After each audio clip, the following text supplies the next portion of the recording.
पुढची बातमी बघूयात। महाराष्ट्रामधल्या हजारो तरुणांची गेल्या अनेक महिन्यांपासून सुरू असलेली प्रतीक्षा अखेर संपणार आहे। आज राज्य मंत्रिमंडळाच्या बैठकीमध्ये 15,000 पोलीस भरतीच्या पदांना मान्यता देण्यात आली आहे। अनेक महिन्यांपासून या भरतीची प्रतीक्षा करत असलेल्या हजारो तरुणांसाठी ही मोठी आणि आनंदाची बातमी आहे। गेल्या काही महिन्यांपासून भरती प्रक्रिया लांबलेली होती आणि त्यामुळे उमेदवारांमध्ये नाराजीचं वातावरण होतं।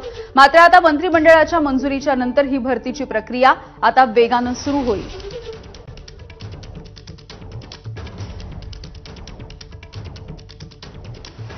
तर पोलीस भरतीच्या संदर्भात आता गृहराज्यमंत्री योगेश कदम यांनी काय म्हटलंय आपण बघूयात। 2021-22 ला 17,000ची पोलीस भरती आपण केली। 2022-23 ला 18,000ची पोलीस भरती आपण केली आणि आता पुन्हा एकदा ह्या साली 15,000 पोलीस भरती करायचा निर्णय हा आमच्या सरकारने घेतलेला आहे।